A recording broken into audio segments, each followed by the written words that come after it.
Katanya, nyaman itu jebakan. Hai, Dita di sini. Dan kali ini kita akan membahas prokrastinasi. Kalian pernah nggak sih kayak gini? Atau kayak gini? Contoh-contoh barusan adalah ungkapan yang seringkali dilontarkan oleh para pelaku prokrastinasi. Untuk mengetahui lebih lanjut, yuk kita langsung ke pembahasan. Prokrastinasi berasal dari bahasa Latin procrastination, yaitu dari awalan pro yang berarti mendorong atau bergerak maju dan akhiran crastinus yang berarti keputusan hari esok. Jika digabungkan, maka artinya menangguhkan atau menunda sampai hari berikutnya. Nah, untuk sederhananya, kita artikan saja prokrastinasi ini sebagai perilaku menunda-nunda pekerjaan. Nah, dengan begitu, prokrastinasi akademik didefinisikan sebagai prokrastinasi yang terjadi di lingkungan akademik. Ada istilah bagi para pelaku prokrastinasi ini, yaitu disebut prokrastinator. Prokrastinasi ini ada dua jenisnya. Yang pertama, yaitu yang memiliki tujuan untuk memperoleh informasi yang lebih akurat, disebut functional procrastination. Kedua, dysfunctional procrastination, yaitu prokrastinasi yang dilakukan tidak berdasarkan tujuan, cenderung berakibat buruk dan menimbulkan masalah. Lalu, apa sih penyebab prokrastinasi? Ada beberapa faktor penyebab prokrastinasi. Yang pertama, kondisi fisik.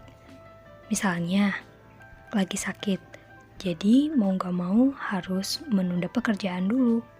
Lalu, karena kondisi psikologis dan regulasi diri yang rendah.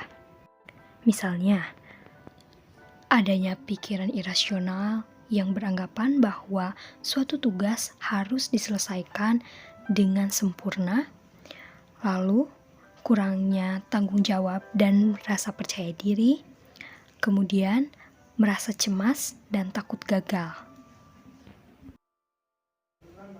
Penyebab selanjutnya adalah karena malas, sulit memanajemen waktu, dan tidak menyukai tugasnya.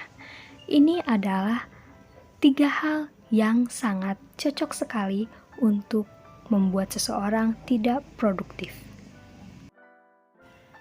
Kemudian, faktor selanjutnya adalah karena adanya punishment dan reward.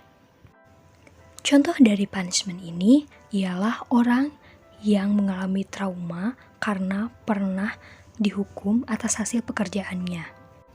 Sehingga dia memilih untuk menunda saja mengerjakannya karena dirasa tidak akan maksimal dan takut akan mendapatkan hukuman lagi.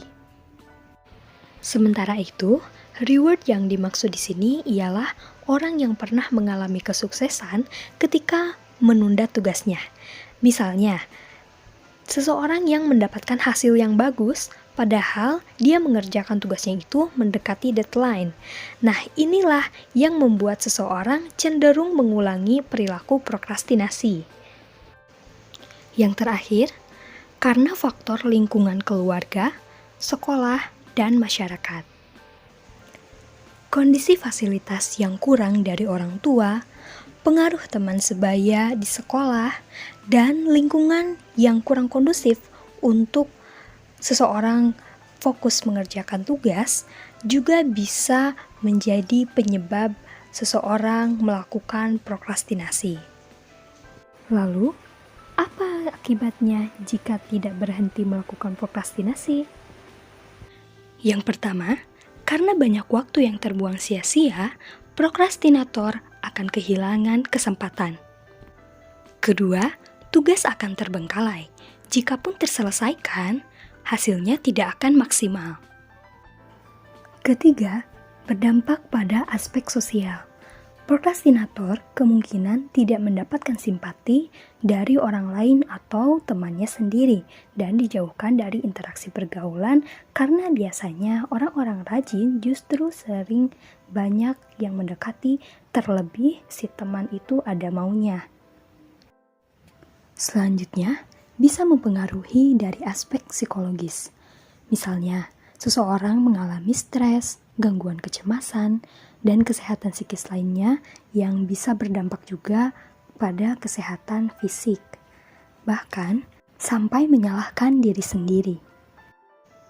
Terakhir, prokrastinasi dapat berdampak pada aspek akademik, seperti menurunnya prestasi. Lalu, bagaimana caranya agar berhenti melakukan prokrastinasi? Pertama, tumbuhkan dan pupuk rasa tanggung jawab yang tinggi. Kedua, berhenti malas, tentukan prioritas. Terlalu nyaman di zona rebahan akan menjadi jebakan yang menjerat diri sendiri. Ketiga, belajar memanajemen waktu. Solusi yang keempat, yaitu lakukan sekarang juga.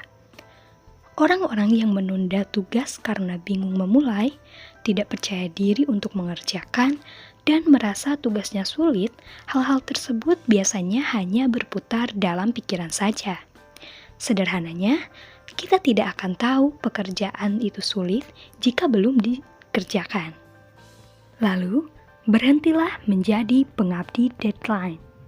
Beberapa orang yang terbiasa mengerjakan sesuatu menjelang batas pengumpulan tugas sering mengaku bahwa ada sensasi lain yang lebih dari sekedar menyenangkan.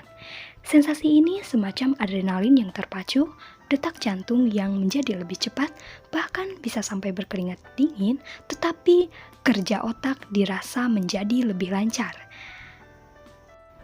Kinerja otak menjadi lebih lancar, ide yang datang tidak terduga menjadi salah satu alasan yang menyebabkan seseorang mengulangi prokrastinasi. Lalu, bangunlah mood jika tidak menyukai tugasnya.